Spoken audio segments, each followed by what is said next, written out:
My Hero Academia had hella good fights, but the one that still sticks with me is the absolute war he had with Muscular in their very first encounter. Cause you gotta think, at this point, people were disrespecting Deku's name. This was where the tomfoolery, the absolute nonsense some of the My Hero Academia fanbase was spewing. So a lot of people were associating this behavior with Deku. Soft. Overrated. Pretty boy.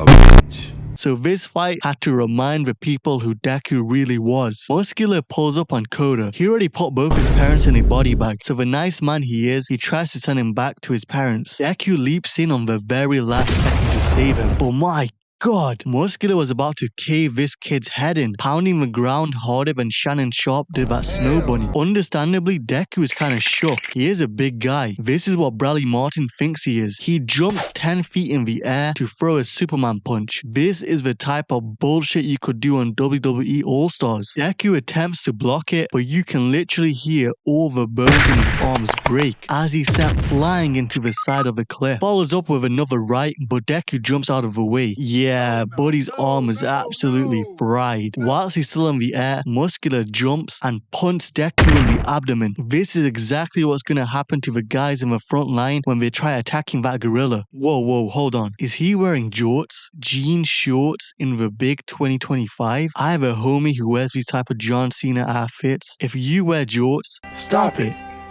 Get some help. Deku tries his best to throw back, but Muscular just eats it. This is like trying to play punches against your big bro. He leaps in like the Hulk, but Deku jumps back. However, some of the rubble smacks Deku in the head, giving Muscular time to jump up and nail him into the ground. Midoriya is in that Yamcha pose, so this is a good moment for Muscular to talk his shit, telling Deku he's gonna touch him the same way Michael Hearn touched Jonathan Majors. This brought back some bad memories for Koda, and he asks him if he touched his parents the same way. His parents are the reason why he's got a fucked up eye. They knew they were gonna die, but they said they're leaving here with something. Before he puts Koda on a t-shirt, Deku jumps in and wedges his hand right inside his mussy. Deku clenches his fist so hard, his t-shirt slips off, looking like some good eats. Muscular's like, oh fuck, this looks different, as Deku screams, smash, in his ear and lands a hard right. But what's the number one rule? If you don't actually see the character killed or KO'd, he's not finished. Muscular emerges looking like Gear 4 Luffy. Deku says he packed as much power in that punch as All Might does. Stop the cap. Stop the cap right now. Stop the cap. Deku grabs the kid and barely dodges his superhero landing. Turns out Muscular was holding back, cause this punch damn near shattered the entire mountain. Deku's near his limit. This must be what Eubank Jr. was seeing out of his eye. They both square up and go in, and this man Deku decides to power up his completely broken arm and punch him with it. This is the indomitable human spirit right here. This is the type of soldiers we need to send in against that gorilla. The gorilla pushes our boy back, finally crushing him, but when it looks like it was all over, Koda squirts his water on him. It's about as effective as Moomin Rider's bike throw, but the motivation factor is massive. It's the equivalent of a baddie being in the crowd watching you hoop. Deku rises up. This is man number 99 realizing the pride of humanity is all on him if he doesn't defeat this gorilla. He surpasses his limit, going up to 1,000,000%. But did y'all see this shit? He just flicked open his musculature with his fingers. The amount of strength that takes is crazy. He cocks back his arm, and again this deranged fool uses his broken hand and cracks Muscular in the jaw, sending him flying into the mountain. Now the fight is actually over. After this, we get one of my favorite post-fight moments in the entire show. Hell, I might even make a mini edit here. Even though you don't know me at all, why did you try to save me? A hero. I'm working on mine. My hero.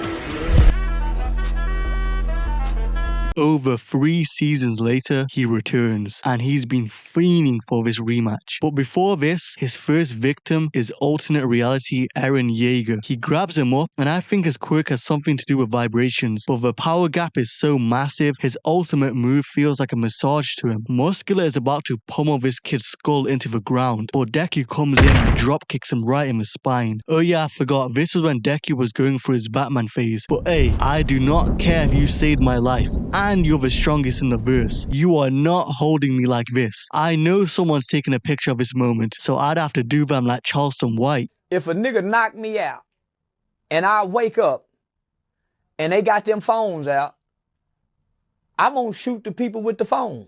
Muscular talks kinda freaky, reminiscing of their previous encounter, but sadly this next fight is not gonna be competitive. Not only does he have more quirks and increased mastery, but he finally has some battle IQ. Deku flies up and his spider senses warn him of an attack from behind. This is coincidentally Shannon Sharp's preferred attack angle on his snow bunnies. Deku easily dodges his attacks and wraps his black whip around him. Funny enough, this is also a move Shannon Sharp loves to use on his snow bunnies. Deku slams him into a river, and did this freak decide to shove a rock in his eye socket? Like what is the point? Surely that hurts him more. He breaks out of Deku's restraints, but his body is already giving out. Turns out the other kid's massage attack has done delayed damage to him. Young Midoriya flash steps in, parting the water in half, and only puts 45% into this punch, and absolutely bodies this man. This is the type of pain you receive that hurts so much you don't even make a sound. But yeah, the fight is finished. Deku drops him off like it's his son and dips. Although not the war they had last time, it's cool to see how much stronger our boy has become. Now able to low diff a villain he almost lost to in their first fight. Thanks for watching and subscribe if you feel like it.